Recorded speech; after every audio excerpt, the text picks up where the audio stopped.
আসসালামু আলাইকুম। আশা করি আপনারা সবাই ভালো আছেন। সরকারি কর্মকর্তা কর্মচারীদের জন্য যে নতুন পে স্কেলের ঘোষণা আসতেছে সেটা নিয়ে একটা বড় রকমের দুঃসংবাদ এসেছে।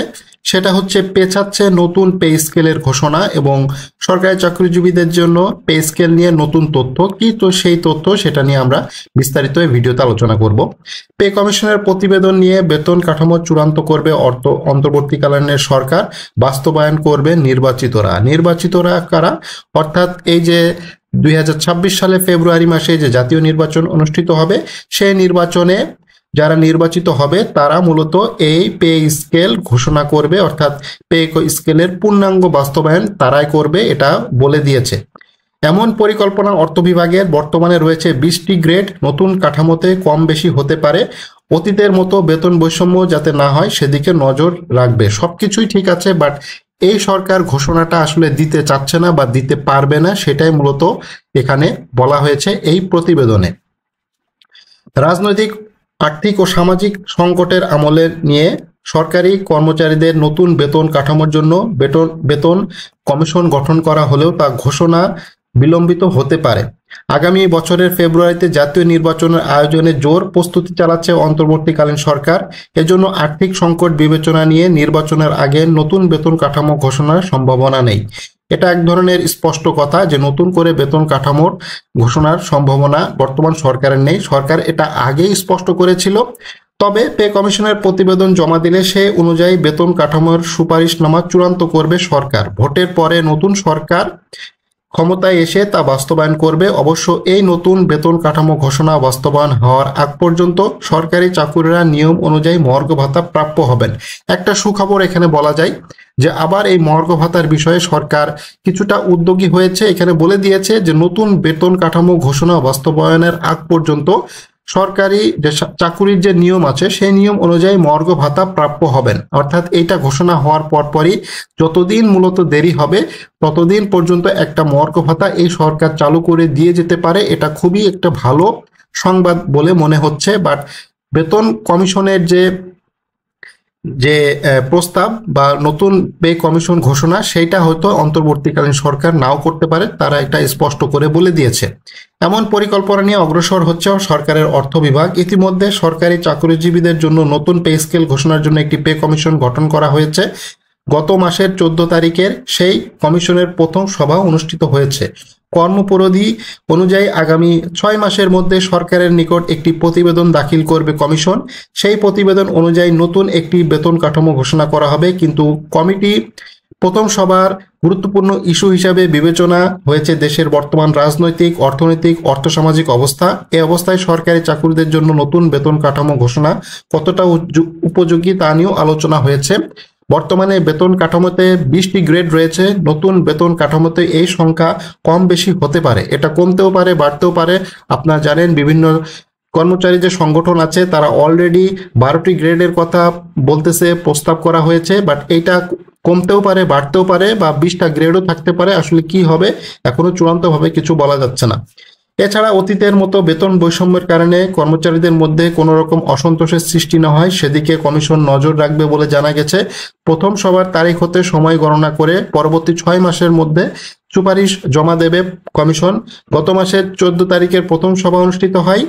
সেই হিসাবে আগামী বছরের 14 ফেব্রুয়ারি কমিশনের মেয়াদ 6 মাস পূর্ণ হবে। এ বিষয়ে অর্থ উপদেষ্টা ডক্টর সালেউদ্দিন আহমেদ বাংলাদেশ প্রতিদিনকে তিনি বলেছেন, নির্দিষ্ট সময়ের মধ্যে কমিশনের প্রতিবেদন জমা দিতে বলা হয়েছে। এক্ষেত্রে দেশের আর্থসামাজিক ও মূল্যস্ফীতি বিবেচনা রাখতে হবে।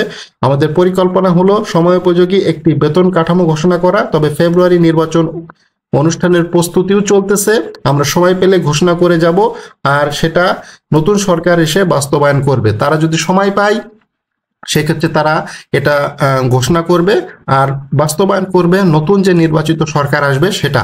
এখন এখানে অনেকগুলো বিষয় আছে। নির্বাচন আদৌ হবে কিনা সেটা নিয়েও একটা তাল মাটাল অবস্থায় বর্তমানে হচ্ছে, বাট সেটা আসলে পরের কথা। জানা গেছে কমিশন সরকারি, আধা সরকারি, স্বায়ত্তশাসিত রাষ্ট্রীয় ব্যাংক, আর্থিক প্রতিষ্ঠান, সরকারি মঞ্জুরিপ্রাপ্ত বিশ্ববিদ্যালয় এবং রাষ্ট্রায়ত্ত শিল্প প্রতিষ্ঠানের কর্মকর্তা কর্মচারীদের বেতন ভাতা অন্যান্য সুবিধা পর্যালোচনা করে সরকারের কাছে সুপারিশ দেওয়ার কাজ শুরু করবে কমিশনের সদস্যরা। 2015 সালের পে স্কেল অনুযায়ী সরকারি কর্মচারীদের জন্য 20টি গ্রেড রয়েছে। প্রায় 15 লক্ষ সরকারি কর্মকর্তা কর্মচারী পে স্কেল অনুযায়ী বেতন ভাতা পেয়ে থাকে। তবে নতুন বেতন কাঠামোতে গ্রেডের সংখ্যা কম বেশি হতে পারে, এটা জানা গেছে। একই সঙ্গে বর্তমান বেতন কাঠামোর বিদ্যমান যে বৈষম্যগুলো নতুন পে কমিশন দূর করবে বলে নির্দেশনা দেওয়া হয়েছে। তো এই জিনিসটা বেশ একটা দুঃখের বিষয় বলা যায় যে পেছাতে পারে নতুন পে স্কেলের ঘোষণা, এবং সরকারি চাকরিজীবীদের জন্য যে নতুন পে স্কেল ঘোষণা করা হয়েছে, অর্থাৎ পে কমিশন ঘোষণা করা হয়েছে, সেই কমিশনকে বলা হয়েছে আগামী 6 মাসের মধ্যে রিপোর্ট দেওয়ার জন্য, এবং সশস্ত্র বাহিনীর যে সকল কর্মচারী কর্মকর্তা বা সৈনিকগণ আছে তাদেরকে 31 অক্টোবরের ভেতরে একটা কমিশনের কাছে প্রতিবেদন জমা দিতে বলা হয়েছে। অলরেডি সেটা কাজ চলমান। বিভিন্ন ইউনিট, দপ্তর, পরিদপ্তর থেকে এই ধরনের মন্তব্য বা কি ধরনের বেতন কাঠামো হতে পারে সেটা নিয়ে বিস্তর আলোচনা চলতেছে। তো এখন আরেকটা জিনিস বোঝা যাচ্ছে, যতদিন পর্যন্ত এই সরকার যদি এই পে কমিশন ঘোষণা করে দিয়ে যায়, পে স্কেলের ঘোষণা করে দিয়ে যায়, সেটা যতদিন না পর্যন্ত বাস্তবায়ন হচ্ছে সেই অনুযায়ী একটা মর্গ ভাতা প্রাপ্য হবেন এমন পরিকল্পনা কিন্তু সরকার এগোচ্ছে, এবং সরকারের সেটা কিন্তু আছে। একটা মর্গ ভাতা দেওয়ার দাবি আছে। 50% মর্গ ভাতার বিষয়ে অনেক আগে আলোচনা হয়েছিল। 2024 সাল থেকে এই আলোচনাটা চলতেছিল যে 50% মর্গ ভাতা দিতে হবে, বাট সরকার সেটা মর্গ ভাতা না দিয়ে বিশেষ সুবিধা দিয়েছে গত বছর, অর্থাৎ গত অর্থ বছরে। তো এখন দেখা যাক, যতদিন না পর্যন্ত এই পে স্কেল ঘোষণা না হচ্ছে ততদিন পর্যন্ত একটা মর্গ ভাতা দিতে পারে। এরকম ঘটনা এর আগেও ঘটেছিল, যখন 2015 সালে পে স্কেল ঘোষণা করা হয়। 2013 সাল থেকে একটা মর্গ ভাতা দেওয়া হয়েছিল। তারপরে 2015 সালে 15 সালে যে পে স্কেল ঘোষণা করা হয় তারপর থেকে মর্গ ভাতাটা উঠায় নেওয়া হয়েছিল।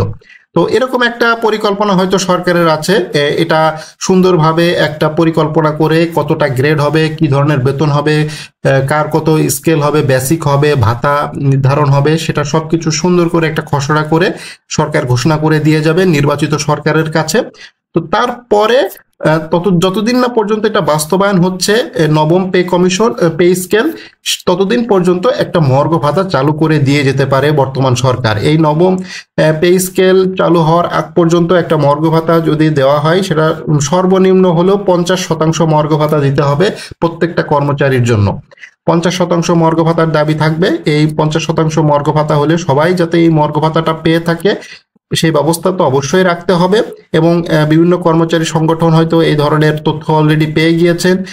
তারা জোর দাবি এবং চেষ্টা চালাবে যে ডিসেম্বরের ভেতরেই পে কমিশন যাতে ঘোষণা করা হয়, অর্থাৎ পে স্কেল ঘোষণা করা হয়, সেটার বিষয়ে তারা জোর দাবি জানাবেন। আশা করি এই খবর পাওয়ার পর থেকেই তারা অবশ্যই নড়ে চড়ে বসেছেন, এবং সামনের দিনগুলো আরো নতুন নতুন কর্মসূচি হয়তো আসবে কর্মচারী সংগঠনের পক্ষ থেকে, এবং তাদের দাবি দাওয়াগুলো নিয়ে আমরা অবশ্যই আপনাদের সাথে আমরা শেয়ার করব। ধন্যবাদ।